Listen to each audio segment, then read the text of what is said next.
Y'all ready? 5, 6, 7, 8. It's the Philly Peach Podcast. It's the Philly Peach Podcast. Hey, it's the Philly Peach Podcast. It's the Philly Peach Podcast. Yes! Give yourselves a round of applause. Thank you so much. I am your host, Jasmine, and for those who watch later or don't know, I am originally born and raised in Philly, but I've always loved Georgia, so I consider myself a Georgia Peach at heart, so that is where the title of the podcast comes from.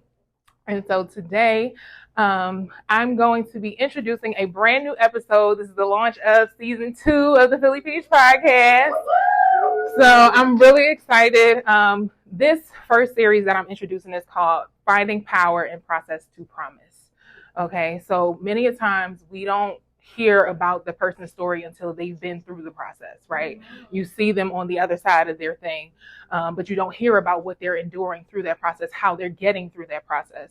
And so I have the privilege of meeting and talking with many different women, because so many women right now are in their process, right? You're waiting for something, you're looking forward to something, you're praying for something, you're believing God for something, and it's like, but God, I'm dealing with this, I'm struggling with that, battling these things in my mind. What do I do to get through this? And so I know that this is something that will help so many other women, because I am enduring my process to the fulfillment of my promise. And so today, the focus is going to be being freed by faith and restored by renewal. Freed by faith in that the development of my faith has increased my belief in how I was able to combat and fight the things that I've been dealing with in my mind, as well as being restored by the renewal of my mind has restored my soul with many of things that were on replay, on repeat in your head. Oftentimes, we all deal with different situations or issues where it's on repeat constantly, or you're constantly thinking about it, and you don't even realize that you're just putting yourself through the situation over and over again. And so I was dealing with that. A couple months ago, had a situation, and I just kept replaying it, thinking, if I did this, if I did that, I should have said, I should have done. And it was just like, oh, wow, okay, Lord, let me just let this go, and I'll get over it. And it was like, but it kept coming back. And I'm like, what is this about? So only recently, like a few weeks ago, probably like a month ago now, I was on a phone call, and I'm talking to two other ladies, and she was, one woman, Jennifer, we're talking, and she was explaining how your freedom is often tied to your forgiveness. And I was like, that's my problem. I'm still stuck on it because I haven't forgiven myself because of what the situation was and what I was dealing with. And so it was like, you haven't forgiven yourself. And it was like, immediately I was sitting there on the phone with her, and I was like, this is it. Like, I'm so focused on, when we hear unforgiveness is often taught about you having to forgive other people, you letting go of what somebody else did to you. But what have you not let go of that you've done that you can't let yourself get over, that you cannot let yourself put down? And I wasn't even looking at it like something that I had to forgive myself for. I just kept thinking, oh, well, if I had done this, then it would have turned out better for me. But I missed out because I didn't do these things. I missed out because I should have said what I thought when I thought it in that moment, instead of waiting. Right. And now I'm living with this quote unquote regret and this feeling, not realizing that all I'm doing is beating up on myself, not realizing that all of this is tied to the fact that you haven't forgiven yourself. And when I tell y'all, it was like almost immediately it broke. Like, my mind was set free in a completely different way, like I had never experienced in my life before. And I was just like, God, was it that easy? Like, there's no way that this was that easy, because I should be worried about something. I should be crying about it. I should be upset. Like, and if you know, I'm sensitive. So the slightest of things, I'm ready to break out in tears. So I'm just like, there's no way that this is that easy. I had the key in my pocket for me the whole time to unlock this prison that I had myself in. And so often it's like, you want to blame the enemy, and it's like, Lord, why am I fighting this battle? Why is he attacking me like this? He's like, no, he's got access because you've given him permission, because you haven't forgiven yourself. So it was just like, wow. And It continued though, because the situation broke, but then it continued in that I was able to apply it now to new situations.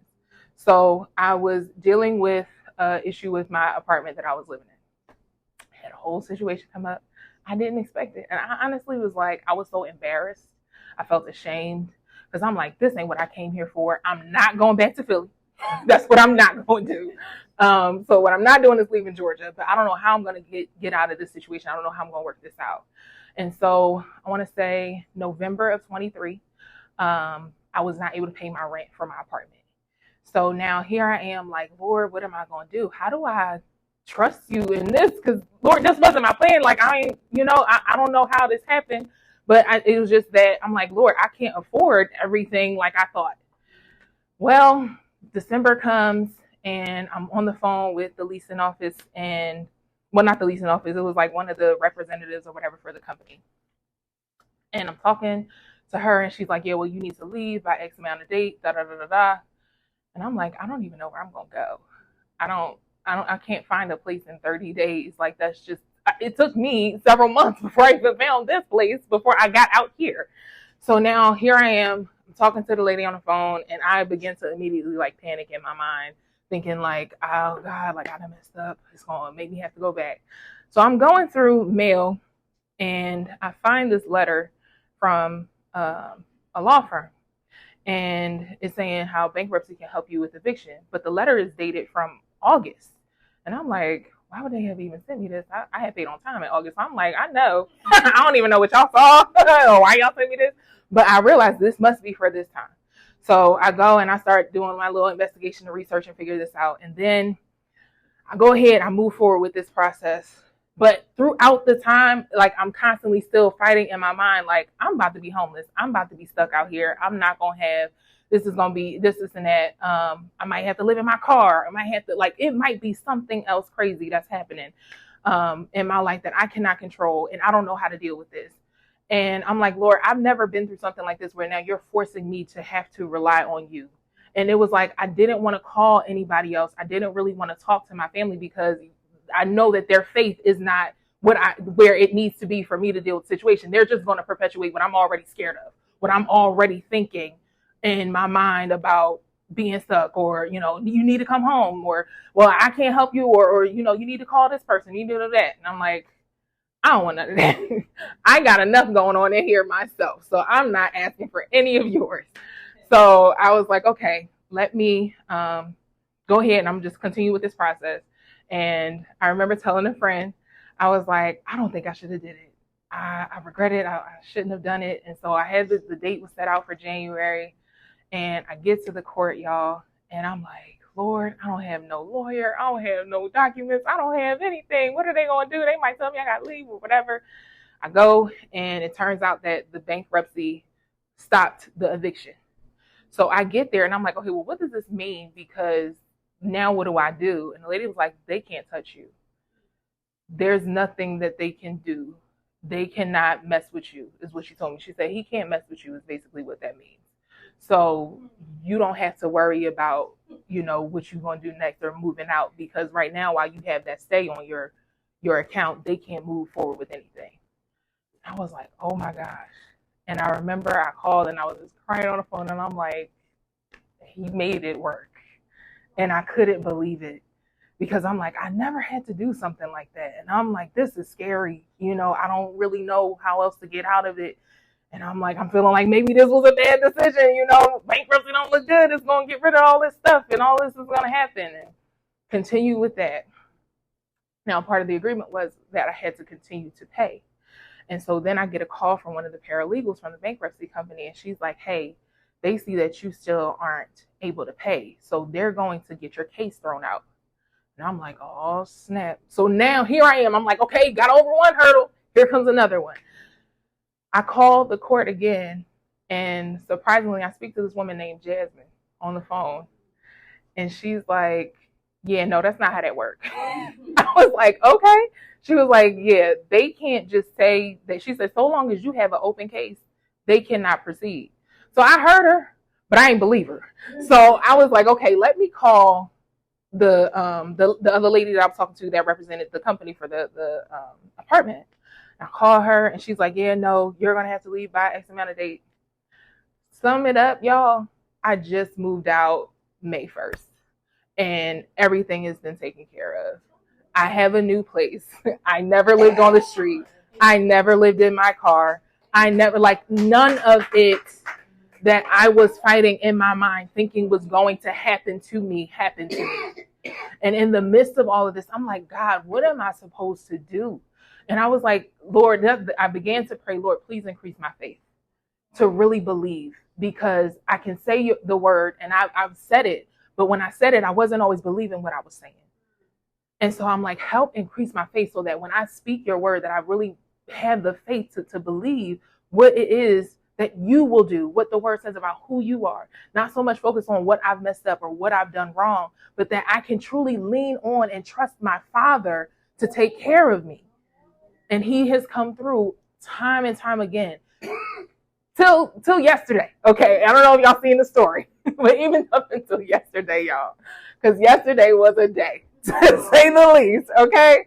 And I mean, from being at work to planning and preparing for this and with moving and all of it, y'all, everything taken care of, everything covered. I haven't missed a meal. I haven't missed anything. And everything that I needed has been provided for. And I didn't have to, not that we don't need people or that it won't be people that God will use to respond, but that I've learned and still learning how to truly be dependent on him, and how my faith in him freed my mind in that process.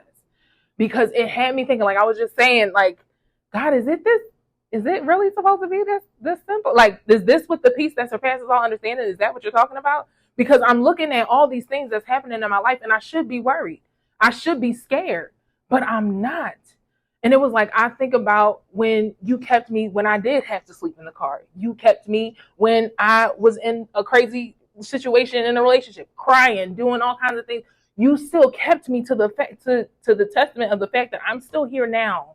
And I'm getting through this. So I'm reminded of what you've done before. But on top of that, now I know who you are, even in that. So before, in those situations and things that I had dealt with at that time before, I didn't know who he was. Not in the way that I understand who he is now through his word. And so in the midst of this, what helped me was the story about the Hebrew boys in Daniel chapter 3. And I kept thinking of things in a sense of like, well, maybe he's not going to do it. So you know how they say in that story in verses 12 through 18 is where it talks about how when they were before the king and they said, well, guess what? Even if he doesn't, we're still not bowing to you though. And what God helped me realizing that, because I was saying it like, well, I'm asking for it, but even if he don't do it, and he was like, no, that's not how I work. I'm not telling you to ask me, and I'm taunting you to ask me as if I won't do that for you. That's not how you ask me. That's not what I'm telling my children. No, that what they're saying is, despite this situation, I'm still not bowing down to this circumstance. And I was like, okay, so even in the face of me dealing with this issue, even in dealing with this situation, I'm not going to worry about it, because me worrying about it is now bowing down in this situation. So no, I'm not going to bow down to you in this situation or this circumstance. I'm going to trust that my Father will deliver me.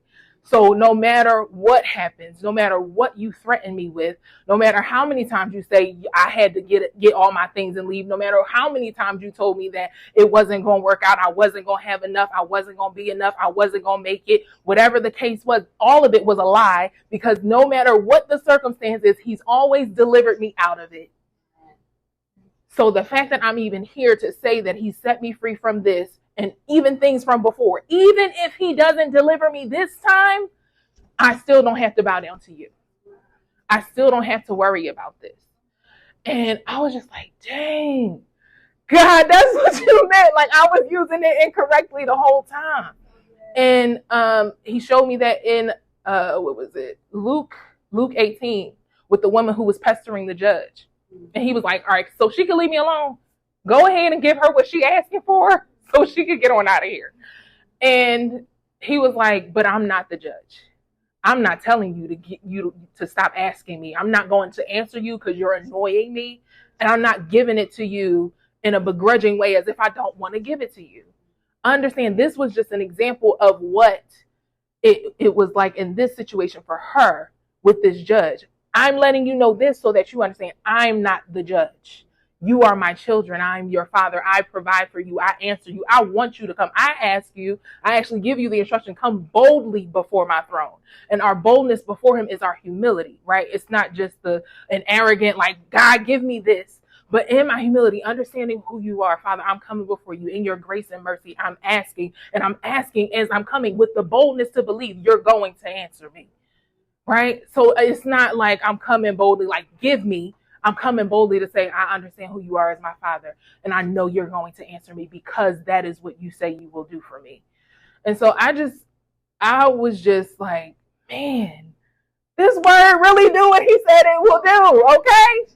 Transform, be ye transformed by the renewing of your mind. Like, it is the truth. And like I said, it's been such a challenge for me to really rest in the peace that I've been gifted, because that's what it is. And I've realized that sometimes we take for granted that the response that God gives us often is a gift, right? It's not something that we're entitled to, but it is a gift. And it's something that we should be grateful for. And so I am just thankful to be able to have come to this understanding, to be able to now share this with other people, because so often we are believing or moving forward in things, but we're doing it in ignorance, right? And the word does let us know that my people perish for lack of knowledge, right? But it does not remove the consequence of you dealing with whatever it comes from your lack of knowledge. And so now having this knowledge and having this understanding, it just helps me to rely on him all the more. And now I'm like, okay, I can really say I have great expectation and have that expectation. Whereas once upon a time it was like, okay, yeah, have expectancy. All right, like I don't really know what that looks like, but okay. And at the same time knowing in the back of my mind, like, I don't really believe this. How many times have you said something, but you know in the back of your mind you don't really believe it? And I'm just like, I just replay over and over again, like, those moments of, man, I could have had this so long, all along. But it makes me grateful to God for the grace that he gives us in the journey in relationship with him, because it's not always just about just gleaning or taking in or being blessed, but the growth that happens to you in your relationship with him. And so it's just like being able to look at myself and be proud of the woman I am now, and having no idea that this woman was even possible. It is mind blowing to me. And it makes me all the more grateful to God, because 3 years ago, when I initially tried my first move out here, I did end up sleeping in that car outside, okay? And I only did it for one night, though. I ain't even gonna try to make this like I was a hustler and I was out here doing it for a minute. I did it one night and I was like, this is not for me. I know that for sure. Okay, so this is not my portion, Lord. Okay, I don't know what else we're gonna do, but this car is not it. I'm grateful, okay, because I went to a Target parking lot over in Cumberland. I want to say it was Cumberland. And it was late, and it was just because that night I couldn't afford to get a room. I had been driving Lyft, but I was driving Lyft just enough to pay for a room. And I slept in that car. I couldn't, it was like a red roof or whatever. And so I was like, all right, I'm gonna try to be by a light, but not by the light, so that way nothing crazy happened. And at the same time thinking, like, I got my keys, and somebody could come up and just open the door because I can't lock the door from inside. Like, all kind of stuff going through my mind. And he still covered me. He still kept me. And even in that, and I remember the next day I went to, y'all know, Abernathy Park off of off of Johnson Ferry Road. Well, I went to that park after that and to change my clothes that next day. Now, I had family out here, but I had left because I was uncomfortable being where I was at. And so I was like, I ain't going back there. I ain't come out here to live with nobody. I came here so I could be on my own. So we gonna do this. And then that lasted for, like I said, a couple of days. That sleeping in the car was that one night, and then I ended up transitioning and leaving. And even in that, I had felt so ashamed because it was like I had made a whole big deal about me leaving. I was like, family come, I'm having a cookout, I'm going to Georgia. Y'all know I always wanted to go to Georgia. I'm out of here and I ain't coming back. But here I am, not even really 6 months later, I'm coming back. And I was driving back in the same car that I drove out of there in, thinking I ain't never coming back here. And then I got home and I remember I was telling my mom on the phone, I said, don't tell nobody I'm coming. And it was almost Christmas. I said, they might see me Christmas. They might not, because I don't want nobody to know I'm even back here. And that February, that was December of 21, February 22, I was like, okay, Lord, I've had enough of me. I've made enough of a mess. And I know that there's no other way out of where I'm in and where I'm at than with you. And so I got I started applying for other jobs, and I was like, it's time for a career, something that I can build a career in instead of hopping from job to job. I'm on job number 12 now. But this is job number 12 from 2 years ago. Because I ain't never hesitated to quit. I don't know if y'all know, but they will fire you without hesitating. So I don't hesitate to quit. That's just been my thing. Because y'all going to replace me with no problem. Y'all not going to give me 2 weeks to try to find another job before y'all let me go. You know what I'm saying? So I just be like, all right, y'all playing with my money. Y'all playing with my hours. You just messed something up. I'm not going to give you a few times to mess it up. You know what I'm saying? So I'm going to just go on ahead and do y'all that favor. And so, but this is now 2 years, makes 2 years that I've been with that company working in this position, and I'm working on making my way up out of there too. But I'm going to do it right this time. I ain't going to just leave them.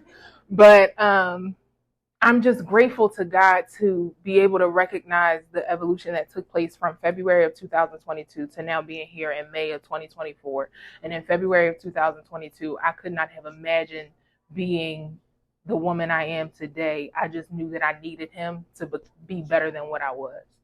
And recognizing that as a part of my process to the fulfillment of promises, right? As challenging as it has been, I describe my relationship with God as the most beautiful challenge I have ever experienced. Because it's like when he deals with, what I guess in commonality, like people would call like the big stuff or the big sin, right? Then it starts to get to be about your character. And that's what gets challenging. Because now he's pulling at things that you didn't even know was a problem. He's pulling at things in you that you didn't even recognize within yourself was a heart issue. And it's like you deal with that like that because you have this problem and you don't even realize that. And so it's just like, okay, Lord, because I wasn't really asking you to do that part. I was looking for the good things. And he's like, well, this is how the good things come. And I don't think we make enough room for that. Because more often it's talked about what you get from God, but a lot of people don't talk about the exchange that happens when you are really in relationship with him, where he's taking out the things that he doesn't want you to have or the things that would be a hindrance to you and maybe you didn't see before, and the things that need to replace that so that he can really position you to do what he's purposed you to do. And so it's just seeing the transformation, right? Going back to that word, be ye transformed by the renewing. And it's like to now be in this position to understand how real that is. And it's not just words I heard so many times, just repeated over and over again, because that's what a lot of things become for a lot of people in culture. It's just like, it's a culture, what do they call it? Help me, y'all. Y'all here in real life. Help me. What is it called? Like a cliche. There we go. Holy Spirit got my back. It's cool. A cliche to say, be ye transformed, but to experience the transformation and recognize that transformation in your life, it is incredible, right? And so, like, even up until yesterday, I was struggling, and I realized at the end of my day, I was like, okay, I was not doing my best to to do things as if I was doing it unto you, because I let these people get to me. And that's what we deal with a lot, is our humanity. In our growth in spirituality, our humanity is still a very real thing too. And I was having a day, y'all, and had a situation with my manager at work, and the whole thing about things coming up and my coworkers complaining and all this stuff. And I'm like, guess what? I don't even want to be here with y'all no more, for real. I just come, I do what I need to do so I can get on up out of here, and we want to enjoy the rest of this day. And that's what I did. And I kept the attitude all day. And I was like, this is my, I'm not changing it right now. I have an attitude. Y'all know I got an attitude, and I'm going to stay in this attitude. Just so y'all know, I'm not doing no passive aggressive nothing. Next client, somebody need a cashier's check. Somebody need to, okay, I'll do that. No problem. Hey, how you doing today? Okay, have a good day. That's all I was doing, because I was like, I was frustrated and like fed up with so much of the things that are happening. And it's like we're constantly dealing with changes and doing at the same time trying to correct changes without correcting other things that need to be corrected at the same time. And so it was just like, it was all overwhelming. And at the end of the day, I was just like, Lord, I know this is not it. This is not the energy that I want to be bringing into my new day, this next day, tomorrow. Like, I wanted to be able to smoothly transition into, what I needed to do and preparing for this. And I'm going here, I'm going there, and I'm at the store getting stuff, and it's just so much. But at the same time, this is still like looming on me, like it's a weight. And I'm like, okay, Lord, I understand. I recognize that the issue here is that I know that you're tugging on me with this, because this is not how I should have handled it. And I need to correct that. And that's what I mean when I talk about the way that he pulls at your character, where it's not like, because you would want your parent to be on your side, to be like, they did this to me. And God is always like, but what did you do?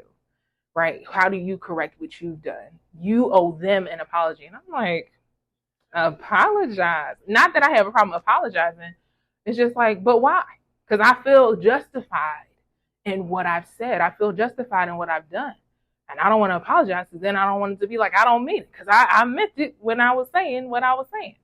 And he's like, but your heart, though, this is now a seed being planted. This is now room for your heart to have, like, for an issue within your heart. And so I want you to see that your pride is what's getting in the way, because you think that you know how this is supposed to go based on experience that you've had before being in other places. Now you have to adjust, one, with the area and the people that you're working with. But you also have to humble yourself in this place to know that even with what you know, you still have room to learn. You still have room to grow. And I didn't just put you in this place for you to just boast about what you know. This is so that you can learn to apply what I need for what I need you to do. But you can't come over here with that. And that's the challenging part when it comes to our relationship, is when he reveals things like that to me, to say, like, I have this for you, but you can't do that with this. So this needs to be corrected before I even take you there. And I'm like, man. And I'm like, okay, Lord, I want it though. So what I got to do so I can be right? Because ultimately, through my process, what he has profoundly emphasized for me is that I want to do what pleases him. I want what he wants for me. And God, at the end of it all, I will do the work. I will endure these challenges, because you have shown me that I can trust you even in correction, because your correction for me is never to harm me. And I know that even in me constantly surrendering, continuously submitting myself to you, I do it knowing that even when I don't agree, even when it doesn't feel good, that it's always out of your love and care for me. That I can trust that, as uncomfortable as this is, the decision that he's telling me to make, or what he is leading me in, will never be to hurt me in any way. And that's what I can trust in. So as much as it is a challenge for me to have to go up in here on Monday and be like, listen, y'all, I apologize, because I know I wasn't doing my part. It's like, I'm willing to do it though. because now that gives room for something else to die. So that way something else that God has that needs to live can live too.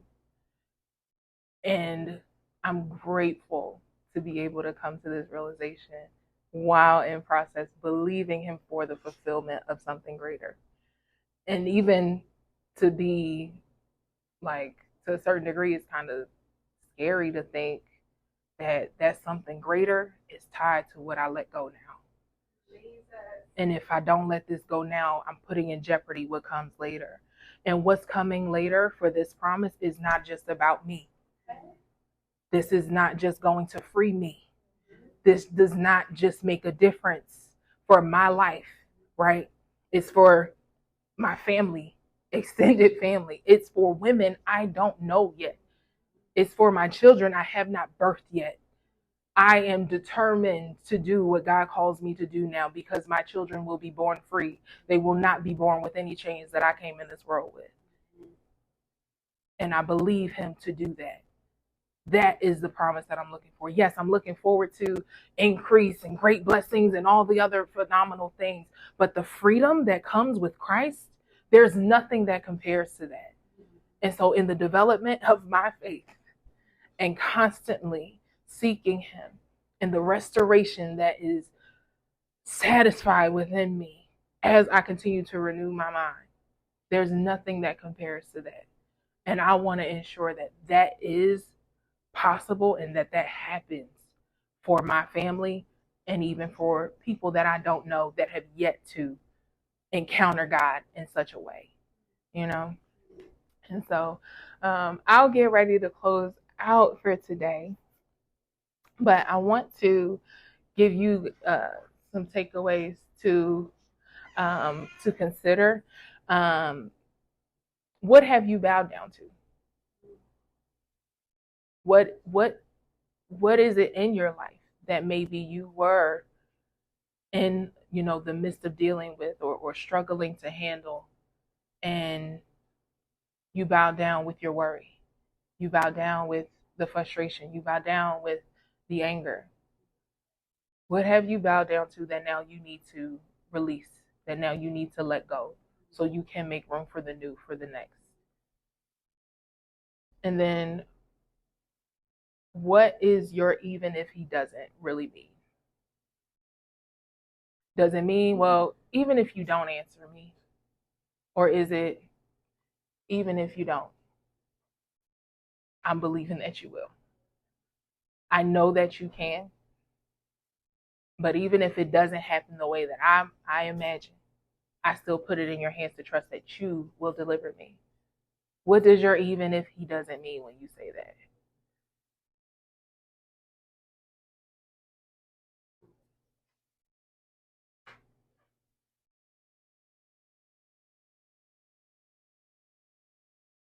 Now, as I always say when I close out an episode, pray, prepare, pursue, persist, and you will prosper.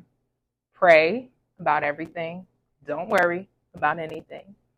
Prepare for what you've prayed for. Pursue it with all you have. Be persistent in your pursuit, and you will prosper. Love y'all. And thank you so much for today's episode of the Philly Peach Podcast.